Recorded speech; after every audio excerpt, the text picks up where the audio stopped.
पूना के पास में एक गांव है, उस गांव का नाम था पुरंदरपुर। क्या नाम था? पुरंदरपुर में एक ब्राह्मण रहते थे। उच्च वशिष्ठ कुल में ब्राह्मण का जन्म हुआ। थे तो ब्राह्मण, शिखा सूत्र भी रखते थे, तिलक भी लगाते थे, लेकिन ब्राह्मणों जैसा स्वभाव नहीं था, केवल स्वरूप था। एक बात याद रखिएगा, जात पात पूछे नहीं कोऊ, हरि को भजे सो हरि को हो।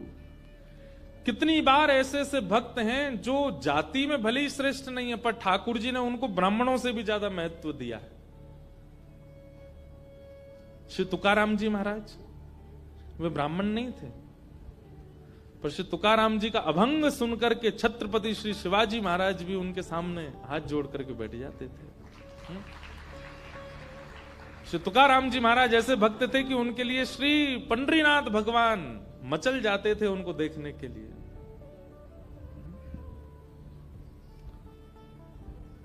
चोखो मेला पंढरपुर के पास भक्त हुए, उनका चरित्र मैंने कहा है। कैसे अद्भुत भक्त, श्रेष्ठ जाति के नहीं थे संसार के लिए, पर ठाकुर जी के लिए।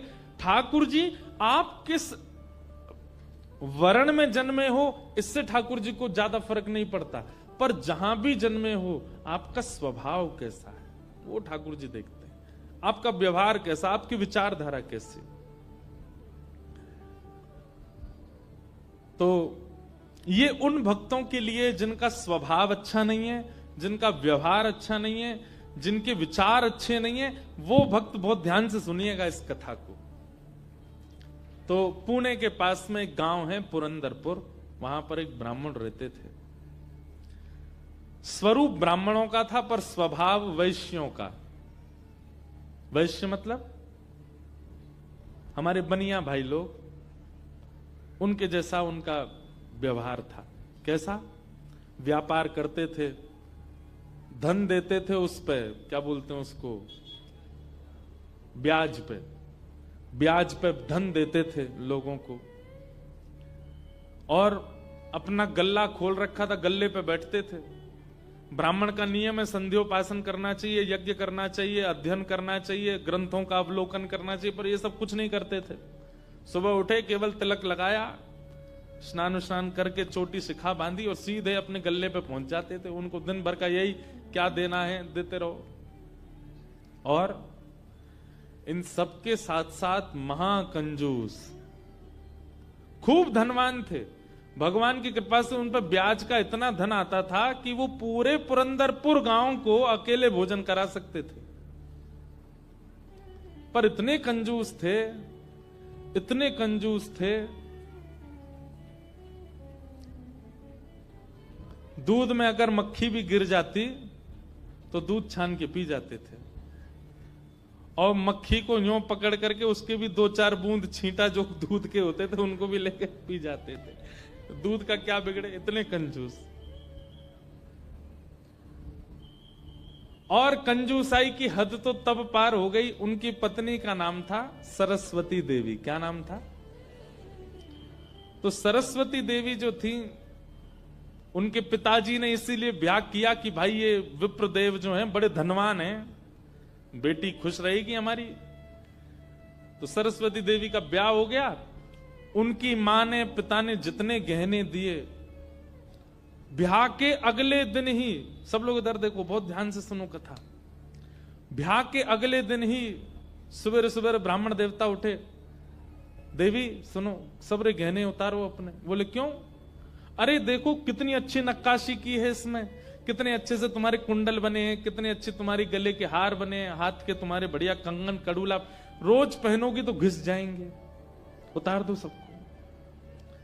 पत्नी ने भारी भारी सामान सब उतार दिए, कानों के कुंडल, नाक की बाली और गले का एक मंगलसूत्र रहने दिया, हाथ के कंगन रहने दिए, पैरों की पाजेब और पायल रहने दी। लेकिन पुरंदर ये अपने ब्राह्मण देवता जो थे, इनको वो भी अच्छे नहीं लगते थे। रोज अपनी पत्नी को क्यों इनको पहन के घूमती है, उनको दे दो, अंदर तिजोरी में रख दूं मैं। पत्नी कहती है तो सौभाग्य है, ये तो पहनने दिया कीजिए। महाराज कहते कहते 6 महीना हो गए, रोज टोकते। अब तो ये स्थिति में आ गए कि पत्नी के हाथ का भोजन नहीं करते थे। वो रोटी बनाती, बोले मुझे नहीं पाना, और अपनी दुकान पर जाके वो दुकान के बालक से कहते अपने घर से बनवा ला। दोनों भावना थी, एक तो नाराज थे पत्नी से कि गहने क्यों नहीं उतार रही है, दूसरा बढ़िया है घर का आटा बचेगा। इतने कंजूस। पत्नी बोली क्या करे, रात में बोली आप कैसे मानेंगे, बोले ये उतार दो जितने पहन रखे हैं। उसने कान के कुंडल भी उतार दिए, हाथ के कड़ूला भी उतार दिए, पाजेब भी उतार दी, गले का मंगलसूत्र भी उतार दिया। सब बिल्कुल कोरी हो गई बेचारी। केवल नाक की एक नथ रहने दी उसने। बोले एक तो रहने दीजिए, कम से कम इससे पता तो चले कि मैं सौभाग्यवती हूं। भाई सारे गहने उतार देना मां के लिए अशुभ होता है। पतली सी एक नाक में वो नथ भी नहीं थी, छोटी सी एक कील जैसी थी। उसके लिए भी बोले कि रात में तो उतारी दिया करो इसको भी। इतने कंजूस। सब उतार दिया। पत्नी बेचारी साड़ी में और केवल एक नथ लगा करके, मांग में सिंदूर भर के, बिंदी लगा के वैसे घूमती थी। शादी ब्याहों में जबरदस्ती नहीं जाते थे। एक दिन पहले अपने आप को बुखार में हूं ऐसा बोल देते थे, क्योंकि गहने निकाल के देने पड़ेंगे, पहन के जाएगी। इतने कंजूस। कभी कभी जो व्यक्ति अति में संसारी होता है ना, ठाकुर जी को उस पे भी बड़े मजे आते हैं देखने में। ठाकुर जी कहते हैं, मतलब एक बात हमारी सुनना बहुत ध्यान से, इधर देखना सब लोग। कई लोग ऐसे होते हैं, और आजकल ज्यादातर ऐसे होते हैं कि भक्ति में भी हैं और संसार में भी हैं। अभी उनको पता चला कि कोल्हापुर में कथा चल रही, तो कथा में भी आ रहे हैं, और 4 दिन बाद का उनका रिजर्वेशन भी है कि कब हमको क्लब जाना है, कब पार्टी करनी है, कब उल्टा सीधा खाना है, वो भी उनका फिक्स है। हमारी बात बहुत कान खोल के सुन लीजिएगा, ऐसों का उद्धार कभी नहीं हो सकता जो ना इधर के हैं ना उधर के। हम अपनी कथा में स्पष्ट कहते हैं, एक थौर पकड़ो, या तो ठाकुर जी को ही पकड़िए, और संसार में अगर जाना बहुत रुचिकर लगता है तो उसी को ही पकड़िए। ये बीच में मत घूमा कीजिए। कथा हुई तो यहां आ गए, और कभी कुछ उल्टे सीधे काम हुए तो वहां भी चले गए। अब पी भी लेते हैं, खा भी लेते हैं, कथा भी तो सुनते हैं। ऐसों का तो कभी उद्धार नहीं हो सकता। इसलिए एक ठौर पकड़ो, या तो वहीं के ही रहो, पूरे खाओ पियो आनंद करो, या फिर कथा के ही रहो। वैष्णव हो जाने का कम से कम इतना तो आप पालन कर सकते हैं कि जहां भगवत चर्चा नहीं है, जहां भगवदीय लोग नहीं है, जहां पर ऐसी व्यवस्था नहीं है, वहां से थोड़ा परहेज करो, वहां नहीं जाना है। आपको क्या पता कौन सी व्यवस्था, कौन सा भाव आपके चित्त को परिवर्तित कर दे।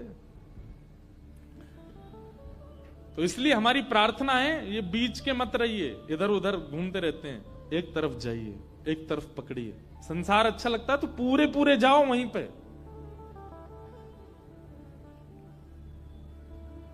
तो कभी कभी ठाकुर जी पूरे पूरे संसारियों पे भी ठाकुर जी रीझ जाते हैं।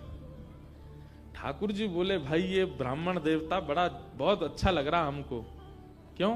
बोले इतना कंजूस तो हमने कभी नहीं देखा है, बहुत भयंकर कंजूस है। ठाकुर जी का मन आ गया उस पर। अच्छा, जो पत्नी थी ना सरस्वती देवी, वो बड़ी भक्ता थी। वो तो नाम जप भी करती थी, वो दर्शन करने के लिए भी जाती थी, लेकिन ये नहीं जाते थे उसके साथ। वो अपने माता पिता के मायके जब जाती थी तो मायके वाले लेके जाते थे उसको दर्शन कराने। ये तो कभी नहीं लेके जाते थे, तो कंजूस थे, खर्चा होगा। और मायके भी खुद नहीं लेके जाते, इनके भाइयों से बोल देते तुम्हें ही आके ले जाओ, उसमें भी खर्चा ना हो मेरा। सोचो कितनी ऊंचे लेवल के कंजूस। तभी ठाकुर जी का मन आ गया इस पे, तो इसको देखूं मैं एक बार।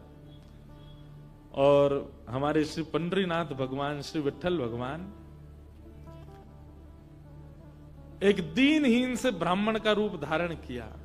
फटी सी धोती पहनी, कुचैली मैली से कुर्ता पहने, और पुराना काला सा जनेऊ धारण किया, और महाराज ऐसी तिलक सा लगा करके बिल्कुल दीनहीन झुर्रियां पड़ रही हैं मुखमंडल पर, और ऐसे हाथ जोड़ते भय इनके दुकान पर पहुंच गए। रूप रंग देख करके ही पहले तो ब्राह्मण देवता समझ गए, बोले अरे ये और आ गया, ये कुछ देना वेना तो है नहीं, मांगेगा। कहो तन पे नहीं लगता, चल दिए कलकत्ता, क्या करने आए हो? ठाकुर जी बोले बहुत गरीब ब्राह्मण हूं मैं, मेरी बेटी का ब्याह होने वाला है, अपनी पुत्री का ब्याह करना है मुझे, और मुझे ब्याह के लिए थोड़ी व्यवस्था चाहिए धन की। आप तो बहुत बड़े धनवान सेठ हैं, कृपा कर दीजिए ना, कुछ दे दीजिए मुझको, मैं अपनी बेटी का ब्याह कर दूंगा और थोड़ा ठीक हो जाएगा। या तो धन दे दीजिए, नहीं तो कुछ सामान दे दीजिए, सामग्री दे दीजिए, मैं उसी से कुछ ना कुछ तो व्यवस्था करूं। तो ये जो ब्राह्मण थे ना, ये जबरदस्ती रफू की हुई धोती और कुर्ता पहन के जाते थे कि कोई मांगने वाला आ जाए तो उसको दिखा दूं, देखो मेरे खुद के कुर्ता फटे, मैं तुमको कहां से दूं। तो ठाकुर जी को दिखाने लगे, ये देखो मेरी धोती यहां से उधरी हुई है, मेरा कुर्ता यहां से फटा हुआ, कैसे तुमको दूं, मैं खुद नहीं अपने नए खरीद पा रहा, तुमको कहां से दूं भाई। ये सब तो केवल बाहर का दिखावा है, मेरे पे कोई पैसा वैसा कुछ नहीं है, दूसरों का धन ले रखा है मैंने। भैया चलते बनो, कहीं और जाओ, किसी और से मांगो, भगवान करे तुम्हारी बेटी का ब्याह बहुत अच्छा हो। बोले मुझे या तो धन दीजिए, नहीं तो मैं यहीं बैठा रहूंगा। ठाकुर जी जिद पे आ जाएं तो उनको कौन हटावे। ठाकुर जी वहीं बैठ गए द्वार पे, बोले मुझे धन दो, ऐसे तो नहीं जाऊंगा, मैं आपके दर पे आया हूं, कुछ तो लेके जाऊंगा, मेरी बेटी का ब्याह है। अंत में हार करके ब्राह्मण बोला, देखो मैं ऐसे नहीं देता हूं, कुछ लाओ, मेरे पास गिरवी रखो, पैसा ले जाओ, और जब पैसा हो जाए तो पैसा देके अपना सामान ले जाना, तुम पे है कुछ देने के लिए। ठाकुर जी बोले मुझ पे तो कुछ भी नहीं है, मुझसे कुछ काम करा लीजिए दुकान में, मैं ये कर दूंगा, आपकी साफ सफाई कर दूंगा, इतना कर सकता हूं, उसके बदले कुछ दे। बोले उसकी जरूरत नहीं है, सब है नौकर चाकर मेरे पास, मैं तुम्हें बस इतना कह सकता हूं, कोई मूल्यवान सामग्री दो, पैसा ले जाओ, और जब पैसा हो जाए तो पैसा वापस दे के सामग्री ले जाना। मतलब इतना भी दान नहीं कर सकता मैं।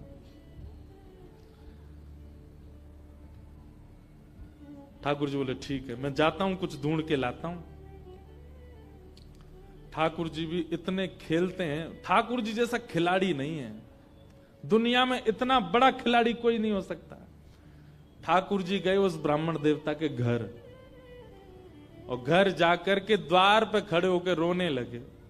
इतना रोए, भीतर से सरस्वती देवी निकल के आई। अरे अरे अरे अरे ब्राह्मण देवता, आप इतना रो क्यों रहे हैं, क्या बात है? छोटी सी मेरी लाली बड़ी हो गई है, उसका ब्याह के लिए मैं बहुत दिन से वर ढूंढ रहा था, बड़ी मुश्किल से एक लड़का मिला है, अपनी बेटी का ब्याह करना है। बहुत जगह ठोकरें खा के मांगा मैंने, मुझे किसी ने सहायता नहीं दी, अंत में तुम्हारे द्वार आया हूं, यहां भी नहीं मिला, बेटी को क्या मुंह दिखाऊंगा, यहीं प्राण त्याग दूंगा, जहर मेरी जेब में ही रखा है। सरस्वती देवी तो बेचारी बड़ी भावुक, भक्त का इस स्वभाव है कि वो दूसरे की पीड़ा देख ही नहीं पाएगा, तब समझो वो भक्त है। जो दूसरे की पीड़ा देख ले और देख करके भी बिल्कुल उसका मन घबराए ना, मन बिल्कुल नेत्र सजल ना हो, समझना उसमें भक्ति भाव उचित है नहीं। सरस्वती देवी तो रोने लगी, आंखें लाल पड़ गई। बोले भगवान, मेरा मन अगर मुझ में सामर्थ्य होती मैं पूरा घर आपको दे देती, पर मैं क्या करूं? मेरे पतिदेव इतना प्रतिबंध लगा के रखते हैं कि मैं स्वयं ऐसे रहती हूं, मैं आपको क्या दूं? ठाकुर जी तो इतने ही पछाड़ खा के गिर पड़े। अरे हाय राम, अब तो मैं जहर खाना ही पड़ेगा, निकालू कहां है? सरस्वती देवी रुकी रुकी रुकी, ऐसा मत कीजिए भगवान, चरण पकड़ूं आपके, मेरे पास एक ही वस्तु है। और तुरंत अपनी नाक की जो कील थी वो निकाली, और निकाल करके बोले ये ले जाइए, इससे थोड़ा बहुत धन आपको मिल जाएगा, स्वर्ण की है, आप अपनी बेटी का ब्याह तो नहीं कर पाएंगे पर कुछ व्यवस्था तो हो जाएगी आपकी। ठाकुर जी तुरंत, जहर भी पता नहीं कहीं गिर गया था, बढ़िया तुमने दे दिया, अब मैं कुछ कर लूंगा व्यवस्था। ठाकुर जी वो कील उसकी नाक की ले ली और सीधे गए उस ब्राह्मण की दुकान पर। देखो कितने उद्यमी हैं ठाकुर जी। और उसके दुकान पर जाके सीधा ले ले, और इसके बदले अब ला पैसा दे मुझको। तू कह रहा था ना कुछ सामान दो, उसके बदले पैसा मिलेगा। ये ले सोने की कील नाक की, धर ले अपने पास, ला पैसा दे। ब्राह्मण देवता ने जैसी कील देखी, ये आपको कहां से मिली? बोले उससे तुझको क्या, तू तो पैसा दे। मुझे कहां से मिली इससे तेरे को मतलब नहीं होना है, तू पैसा दे मेरे को, मेरी बेटी का ब्याह है। और अब मैं तेरे से भीख नहीं मांग रहा हूं, चीज रख के गिरवी तब ले रहा हूं, ला दे। बेचारा फंस गया। वो क्या करे, वो 3-4 बार सोचे, बोले मिली कहां से? बोले तू मत सोच, मुझे पैसा दे। कील उसने तिजोरी में अंदर रखी, ताला लगाया, और उसका जो धन होता था वो धन ठाकुर जी को दिया। ठाकुर जी ने जेब में धरी, निकल गए वहां से। ब्राह्मण ने अपनी भुजा ऊपर करी, बोले इसको बताता हूं, ये बहुत दानवीर बनती है अपने मन में। मैंने इसको बोला था एक कील पहने, वो तो बहुत अच्छी कृपा मुझ पर ठाकुर जी की, जो मैंने इसके सारे गहने उतरवा दिए, नहीं तो सब दान कर देती। एक कील छोड़ी, वो भी दान कर दी किसी को।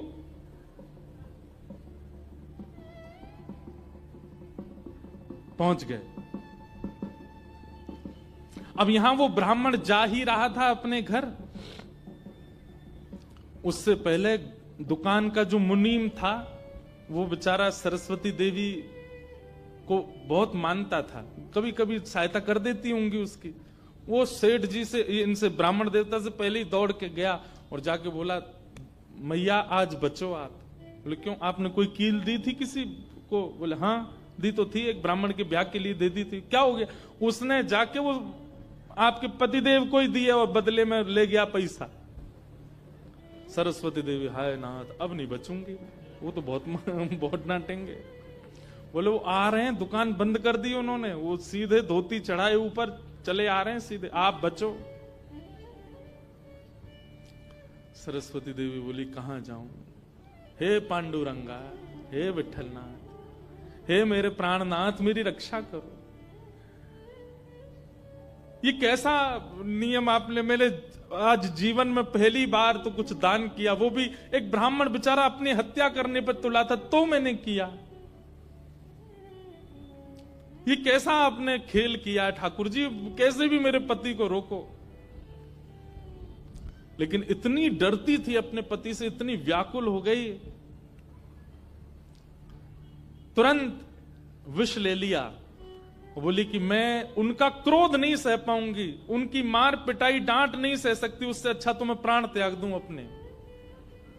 और श्री पांडुरंग भगवान विठल की सामने सुंदर चित्रपट था, उसी के सामने नेत्र सजल हैं, हाथ में विष का प्याला लेकर के, और बस देखती जा रही है। बोले नाथ मैंने किसी और उद्देश्य से नहीं किया, केवल एक ब्राह्मण की पुत्री का ब्याह हो जाए इसलिए किया, मेरे पति मुझे छोड़ेंगे नहीं, इससे अच्छा मैं प्राण ही त्याग रही हूं। मुझे पता है शास्त्रों में प्राण आत्महत्या करना जघन्य अपराध है, पर मेरे पास और कोई उपचार नहीं है। और जैसे ही अपने मुख से लगा करके विषपान करने लगी, इतने में ही ऊपर से वो नाक की कील आकर के उसके पात्र में ही गिरी, और जैसी खन्न से आवाज हुई, नेत्र खोल करके देखा, भीतर अपने हाथ को डाल करके जैसे ही निकाला तो वही नाक की कील उसके हाथ में आ गई।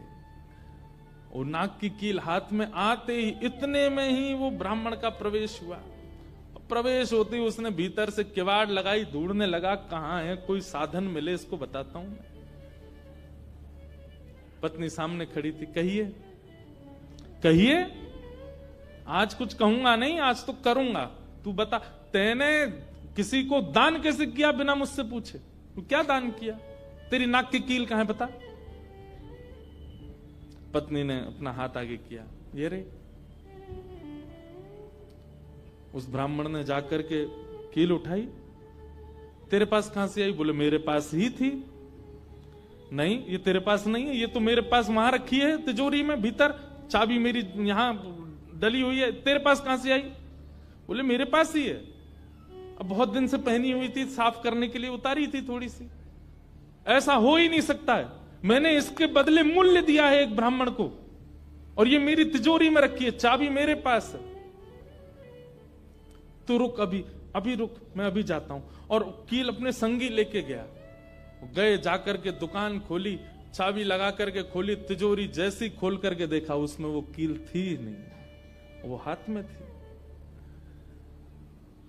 ब्राह्मण बोला, ये कोई स्वप्न नहीं है, ये कोई अचंबा नहीं है, ये कुछ और है। नेत्र सजल हो गए, दौड़ करके घर आया, बोले मुझे सच बताओ क्या हुआ। पत्नी बोली सच बताऊं? बोले हाँ, मैंने ही ब्राह्मण को दी थी। हाँ, वो ब्राह्मण वृद्ध सा, उसके कुर्ते फटे थे, उसकी धोती उधरी सी थी। बोले हाँ, उसी को दी थी, वो मुझे दे के गया था, और मैंने ये तिजोरी में रखी, तो फिर तेरे पास आई कैसे? बोले मुझे जब पता चला कि आप क्रोध करके आएंगे और मेरे को बहुत सुनाएंगे, डांटेंगे, मारेंगे, तो मैंने सोचा कि मैं इससे अच्छा तो अपने प्राण त्याग दूं। और मैं पांडुरंग के सामने रोते हुए विष लेकर के हाथ में पीने को हुई, इतने में ही आपका घुसना हुआ, और ऊपर ना जाने कहां से वो नाक की कील आकर के इसमें गिर पड़ी। ये किसी और ने नहीं, और वो ब्राह्मण कोई और नहीं, साक्षात पांडुरंगा ही थे, वही आए थे, वही आए थे, वही ये सारी लीला करके गए हैं। मैंने जीवन भर भजन किया, जीवन भर विचार किया, दान करूं, पुण्य करूं, सत्कर्म करूं, यज्ञ करूं, पर आपने मुझे कभी अनुमति नहीं दी। अरे दुनिया के लोग कमाते हैं और दान करते हैं, पर हम कितने भाग्यशाली हैं कि स्वयं पांडुरंगा आए और आकर के हमारे कमाए गए धन को स्वयं लेकर के दान करवा के गए, ब्राह्मण बन के स्वयं अपने हाथ में लेकर के गए। ये आप पर और मुझ पर कृपा है। उसी समय ब्राह्मण ने मन में सोचा, मैंने जीवन में एक कार्य भी अच्छा नहीं किया, मैंने जीवन में एक कृत्य भी ऐसा नहीं किया जिससे ठाकुर जी मुझसे प्रसन्न हो, लेकिन मैं इतना अधम, इतना पापी, इतना दुष्ट, इतना अयोग्य, फिर भी मुझे ठाकुर जी ने इस योग्य समझा। और योग्य क्या समझा? मेरी दुकान पर आकर के ठाकुर जी याचना कर रहे थे कि मैं कुछ दे दूं। मैं कितना बड़ा दुर्भाग्यशाली कि ठाकुर जी मेरे द्वार पर आए और मैंने कुछ नहीं दिया उनको, उनसे हट किया, उनसे कहा कि कुछ लेके आओ तभी तुमको दूंगा। मेरी वजह से ठाकुर जी को श्रम सहना पड़ा। कितने कृपालु हैं बंधुओं ठाकुर जी, आपके अवगुण नहीं देखते। मैं एक बात कथा में कहा करता हूं कि मानव में और परमात्मा में अंतर क्या है। मानव वो जो सब अत्यंत गुणवान में भी अवगुण देखता है, और ठाकुर जी कौन? जो अत्यंत अवगुणी में भी एक गुण देख लेते हैं। इसमें ये गुण है। हम आप कैसे हैं? हमारे सामने 100 प्रशंसा कर दी जाए एक व्यक्ति की, और वो व्यक्ति हमारे सामने आ जाए, तो हम उससे 5 मिनट मिलने के बाद जब वापस जाएंगे तो वो कहेगा, बताओ कैसा था? अच्छा था ना लड़का, मैंने उसके बारे में तुमको बताया था, अच्छा ठीक था, लेकिन उसमें भी ये कमी थी। हम कमी बहुत जल्दी ढूंढ लेते हैं। और ठाकुर जी अत्यंत अयोग्य, अत्यंत